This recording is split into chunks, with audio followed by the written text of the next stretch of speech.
que a graça comum naturalmente influencia e enriquece a igreja, visto que a parte da graça comum de Deus concedida aos carpinteiros e a outras espécies de profissionais, não haveria construção de igrejas. A parte da graça comum de Deus concedidas aos impressores, compositores tipográficos e encadernadores, e também aqueles que trabalham nas fábricas de papel ou que cortam as árvores das florestas para fazer o papel, não haveria Bíblias. Então observem que é o seguinte: tem algo de Deus no feiticeiro que está lá confeccionando papéis para eu escrever os meus livros que falam sobre coisas espirituais. Tem de repente aquele dono de um estúdio que fuma igual um Maria Fumaça e que está preparando ali as músicas de um determinado cantor evangélico. Aí alguém vai dizer: pô, mas esse cara está com demônio. Bem, o outro é evangélico, mas cantou a menina que eu levei para fazer o back vocal para minha música. Aí eu pergunto: pô, tem um Satanás que está fazendo um cara fumar, e ele está prejudicando a vida dele. Ele está prejudicando a vida dele. Mas tem um outro Satanás que está tentando o cara para dar em cima da garota que está vindo fazer o back vocal da minha música. Ele está prejudicando a minha vida, porque eu estou levando a menina lá para me ajudar, e daqui a pouco aquela menina pode estar presa daquele miserável. Eu não sei se deu para perceber onde eu quero chegar, que é o seguinte: o cara, por exemplo, o pedreiro que está construindo às vezes aquele prédio para a nossa igreja, ele não é crente, mas isso não quer dizer que Deus não deu àquele cara uma capacidade para fazer alguma coisa para abençoar a nossa igreja. Até porque está arriscado de repente o meu irmão de fé fez um negócio ali em nome de Jesus, e às vezes fez um negócio mal feito, aí depois vem um acidente, cai tudo, morre gente, a igreja tem que indenizar. Por quê? Porque ele era de Jesus, entende? Com X. E aí o que acontece? É como, por exemplo, se eu for pegar um ônibus, eu não estou preocupado se o camarada é ateu ou crente, estou preocupado se ele sabe dirigir, eu estou preocupado se ele é habilitado, porque é uma questão de graça comum. Agora, para me orientar espiritualmente, para eu abrir o meu coração e contar meus pecadinhos ocultos, para deixar minha esposa lá no gabinete e falar dos mole que eu dou como marido, pô, aí já tem que ser alguém com a graça salvífica. E é bom lembrar, como eu disse, a graça comum não salva. A graça comum não salva as pessoas, só para ficar claro, certo? Então, por exemplo, a graça comum, né, ela, como é que eu posso dizer? Deus concede essa graça, né, que talvez nunca alcance a salvação, primeiro, para redimir os que serão salvos, porque aqueles que serão salvos vão ver Deus nessas coisas, entende? Tem gente que não vê Deus em nada, tem gente que vê Deus em tudo. Não sei se dá para tentar resumir, mas em João 3,16 dá para resumir a graça comum e a graça da salvação. O amor dele para com o mundo é algo que nós não merecemos, e o mundo que ele não merece. E também a vida eterna é algo que nós não merecemos, mas pelo amor de Cristo nós fomos livrados. Aí tá com cara até de pregação isso aí, ó, tá vendo? Posso ler aqui Efésios 2:4? Vai. Mas Deus, sendo rico em misericórdia, como ele falou ali, vamos lá ali, por causa do seu grande amor, com quem nos amou, e estando nós mortos em nossos delitos, nos deu vida juntamente com Cristo Jesus. Entende? Ou seja, eu estou morto nos meus delitos e pecados, mas Deus continua me amando. Entende? É como eu estava pregando de manhã na minha igreja no domingo. Deus não falou assim: eu não vou manifestar meu amor por ele, porque ele está lá no baile do farolito. Está dando para entender? Não, assim, eu o amo. Só que eu também vou dar a ele a minha vida por meio de Cristo. Aí é a graça salvífica, entende? Ou graça salvadora. Se ele vai receber, só o coração do Senhor sabe. Então a gente observa, por exemplo, nesse caso aqui, que a graça comum, ela de alguma forma contribui para a redenção dos que serão salvos. Por quê? Porque o indivíduo, ele vai ver algo de Deus nesse mundo, né? Por exemplo, eu lembro, né, quando eu tocava, meu Deus do céu, agora estou tentando lembrar aqui, esqueci o nome da igreja. Na minha juventude, né, eu participava de um grupo jovem de uma igreja católica lá perto de casa, e assim, tinha uma música que a gente cantava: eu olho em tudo e sempre encontro a ti, no mar, no céu, na terra, onde for, em tudo que acontece eu encontro o teu amor, né? Tem muito tempo, 20 anos, estou com 47, então, né, e aí o refrão dizia: é impossível não crer em ti, é impossível não te encontrar, é impossível não fazer de ti o meu ideal.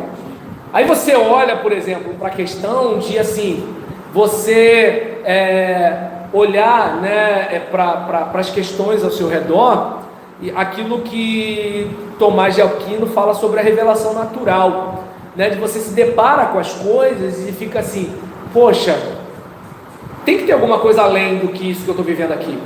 Eu sou tão pequeno diante dessa natureza, e por trás do mundo inteligível tem que ter uma mente inteligente, entende?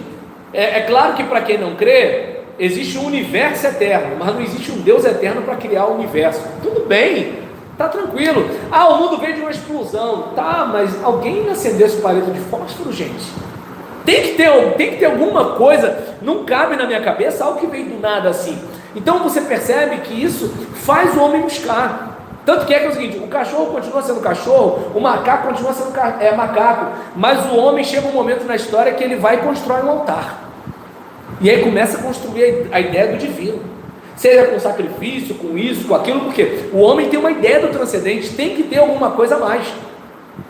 Aí eu pergunto: nós que criamos Deus segundo a nossa mente, ou há algo em nós que clama como assim, tem que ter algo? Deu para entender? Porque a maioria das pessoas que não creem em Deus dizem que Deus é uma criação nossa. Aí eu pergunto: tá legal, se é uma criação nossa, de onde veio esse desespero e essa necessidade? Porque era só não ter criado. Mas por que assim tem que ter um Deus? Sinal que há uma necessidade. E não é uma necessidade instintiva, não é uma necessidade de comer, beber, dormir, fazer sexo. Não é. É uma necessidade que, não teria razão de ser. Já tem água, já tem comida, já tem um monte de coisa. Por que tem que ter algo além? Poxa, aí eu sou obrigado a imaginar, eu sou obrigado a deduzir: não, peraí, tem algo além do que eu estou vendo aqui. Mas aí é onde vem a revelação especial das Escrituras para dizer quem é esse alguém, né? A gente falou dos domínios, da graça comum e da graça salvífica, que a graça comum não salva as pessoas, que as razões da graça comum: redimir os que serão salvos, demonstrar a bondade e a misericórdia de Deus. Quer ver uma coisa? Esse período mesmo de pandemia, vamos observar, gente. Olha, assim, tudo bem, eu não vou botar na conta, né, da indústria farmacêutica a bondade humana, mas assim, observa o seguinte: a capacidade do ser humano, né, de como é que eu vou fazer? Pesquisa daqui, discussão de lá, os desentendimentos, né, que eu entendo que são razoáveis, porque ciência não é dogma, né? Então, seja o pessoal que suspeita da vacina, seja o pessoal que crê na vacina, para mim tem tudo a ver com o processo humano, e eu entendo que esse questionamento, né, tem algumas coisas que estão surgindo aí, de pesquisas que estão surgindo, porque é uma doença razoavelmente nova e diferente, né? Não sei como surgiu, mas aí é outro assunto, né? Então, assim, eu sou do tempo, né, daquela doença que vinha, o organismo mandava embora, né? Agora uma doença que surge um negócio, daqui a pouco vem outro e tal, não sei o que lá. Mas aí, por exemplo, nesse período, a criatividade humana, a capacidade científica, a tecnologia, gente, reunião de liderança pelo Zoom, as lives dos cultos, né, assim, sabe, de você olhar e você pensar assim: caramba, Deus chegou ao coração de pessoas que não frequentariam cultos. Gente, por exemplo, sabe, estou eu, por exemplo, pregando virtualmente para membros de uma igreja de Agostinho Porto. Eu moro em Caxias, Agostinho Porto, em São João de Meriti. Aí estou eu lá e tudo tal. E aí o pastor, para pegar um feedback, falou assim: olha, você que foi abençoado por essa mensagem, escreve aí embaixo, eu fui abençoado. Quando eu fui ver, gente, minha senhoria colocou, eu fui abençoado. Falei, meu Deus, eu estou pregando, a minha senhoria ouviu a pregação e falou, eu fui abençoado. O aluguel não estava atrasado não, graças a Deus. Então o que acontece? Observa bem como é que são as coisas. Minha senhoria me ouviu pregar, por causa da pandemia. Então aí você vai vendo assim, o quanto que você pode ver de Deus, apesar das tragédias humanas. Se você, por exemplo, observar, né, onde estava Deus quando os judeus foram levados para a câmara de gás em Auschwitz? Deus estava nas pessoas que estavam escondendo os judeus sem ser judias, gente que foi presa também porque quis salvar judeus. Então você vai perceber que é o seguinte: você tem o pior do ser humano, você também tem o melhor do ser humano. Então essa graça comum que não salva, ela aponta, tem um bem maior, tem uma bondade inexplicável. Como é que a gente consegue ser bom no meio de tanta maldade? Como é que a gente consegue pensar no próximo nesse período de pandemia? Como é que a gente consegue ser solidário? Como é que a gente vai ajudar Petrópolis se a gente está passando dificuldade? Todo mundo desempregado, entende? Maior sufoco. Então aí você olha, né, essa situação, demonstrar também a justiça de Deus, a tal da fatura. As coisas não ficam assim soltas, sem ninguém pagar uma conta de nada não, né? Demonstrar a glória de Deus. Lembra? Os céus proclamam a glória de Deus. Você vê a chuva. Imagina, você plantou ali na sua terra, aí você vê aquele potencial de germinar. Tudo bem, você plantou a semente, você adubou, mas você não fez o processo daquela germinação ali. Aquilo ali é o potencial gerador da própria natureza, entende? Vamos pensar na criança no ventre de uma mãe, gente. Observa bem, né? Assim, tudo bem, né? Teve ali a relação sexual ou teve a inseminação artificial, ainda assim, aquela substância no ventre materno, daqui a pouco tem unha, daqui a pouco tem pelos, daqui a pouco tem imaginação e memória. Então você olha para um negócio desse, né? Aí eu lembrei de novo da música: é impossível não crer em ti, é impossível não te encontrar. Claro, tem gente que não vai ver Deus em nada, mas tem gente que vai acabar vendo Deus em tudo.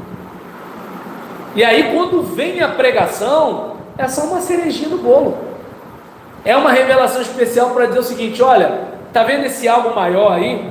Tá vendo esse sagrado aí? Nós chamamos de Deus. E esse Deus ama tanto você que enviou o seu próprio filho para salvar você de uma eternidade que você não faz ideia, mas espera você. Sabe essa vontade que você tem de desganar a sua sogra? Desganar a sua sogra, entende? Isso aí é o pecado. Então, não é porque ela é sogra dele. Então, acontece aí, nessa situação, ou seja, saiu, tá, gente? Pelo amor de Deus. Então, então ele quer, mas ele não. Então, o que acontece, né? Pra gente não pegar, mas tem que provocar a queda do irmão, né? Às vezes a sogra também é uma coisa. Mas é, entendeu? Então, assim, aí você olha, quando você vai ver, por exemplo, o caminho praticamente já foi feito para você. Qual seria a nossa resposta para a graça comum? Né? Vamos pensar aqui. A graça comum não significa que aqueles que a recebem serão salvos. Como eu falei aqui, por exemplo, Serginho Meriti compôs, né, aquele samba Clareou, que é cantado pelo Xande de Pilares e pelo Diogo Nogueira. Eu escrevi um artigo, né, para a Unigran Rio, fazendo uma intertextualidade entre esse samba e a carta de Tiago. E aí, por exemplo, só não publiquei porque eu ia ser maltratado pelos crentes, né? Porque alguém ia dizer que eu já fumo maconha, vou pro samba, né? Danço com arbulado, esse negócio assim. Mas o que acontece? Primeiro que Serginho Meriti, ele vem de origem evangélica. E aí, quando, por exemplo, ele vai descrevendo, pensa assim, né? Alguém que assim não frequenta igreja, que não lê Bíblia, né? Que de repente está num bar, né? Afogando suas mágoas, pensando em se suicidar. E aí esse cara, por exemplo, que não entra numa igreja porque ele está cheirando a bebida, ele vai entrar lá, todo mundo arrumadinho, que não bebe mais, ou bebe escondido, está olhando para ele como assim, chegou um pecador, não é puro como nós, né? E pode parecer estranho, mas eu estava pregando para diáconos no sábado passado, e entrou um noiado sem camisa, e ficou lá, ele levantava a mão e tudo tal, mas aí eu fazia com ele igual eu faço com meu filho, entende? Eu ia pregando sem dar muito palco, né? Aí assim, por exemplo, o cara tá lá, e aí ele escuta: a vida é para quem sabe viver, procura aprender a arte, para quando apanhar não se abater, ganhar e perder faz parte.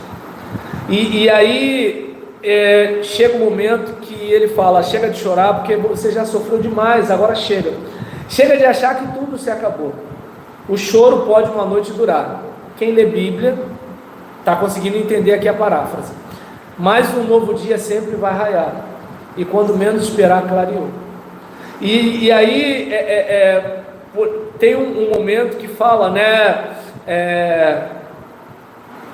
quem, por exemplo, foi derrotado já é um vencedor por enfrentar a derrota. É que eu não lembro da música, né? Porque assim, como eu estou falando, não é uma coisa que eu fico me alimentando, mas a questão da reflexão, né? E aí chega uma situação em que fala: mantenha a fé na crença se a ciência não curar. A gente sabe que esse sagrado aí é genérico, mas observa que ele está falando sobre a importância da fé quando a razão falha, porque existe razão que a razão desconhece. E aí você olha para uma situação dessa, né, em que no refrão o cara fala: Deus é maior, maior é Deus, e quem está com Ele nunca está só. E é o que seria do mundo sem Ele. Pensa bem, você está lá bebendo, aí você fala assim: pô, não tem lugar para mim na igreja. Na igreja não é lugar de um cara igual a mim. Eu traí minha mulher, entende? Eu não sei como é que eu vou contar isso para ela. Meu filho está preso, estou desempregado, estou devendo os caras na boca, a minha vida acabou. E aí ele escuta um negócio desse. Pô, pode parecer bobeira, mas assim, é um troço que faz você pensar o seguinte: cara, ainda não acabou. Deus ainda tem uma chance para você.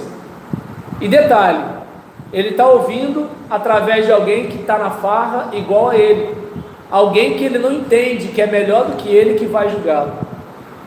Quando, se a gente observar bem, não sei os crentes que você conhece, eu sei os que eu conheço, os que eu conheci. E só para vocês terem uma ideia, na metade da minha caminhada, as pessoas que mais me feriram não foram meus colegas de cola, foram os meus irmãos de fé.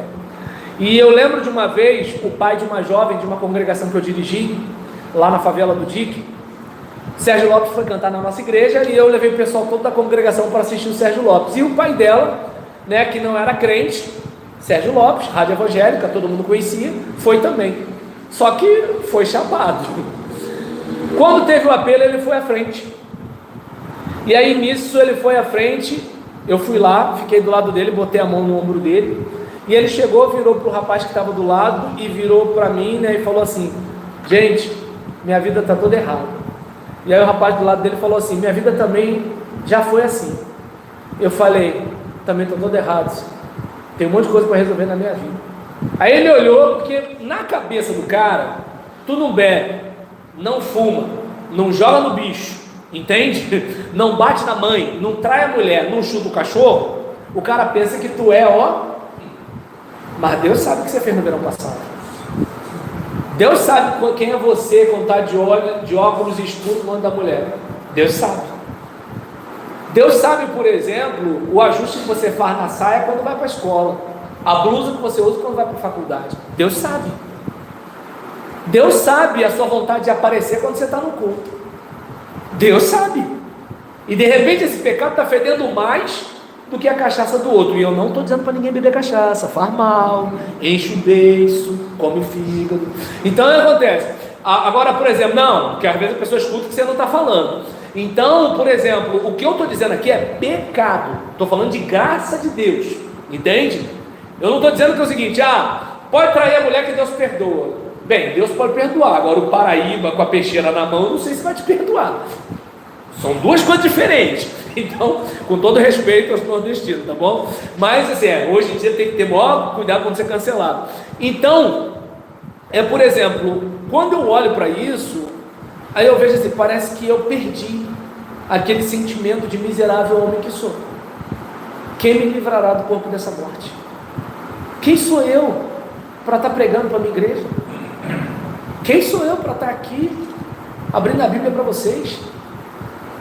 Entende?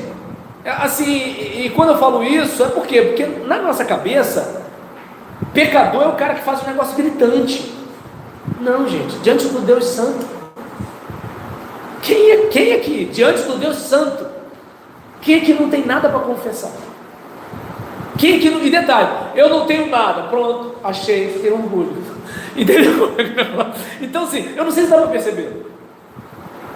Só vamos chegar lá por causa do que Cristo fez. Mais nada.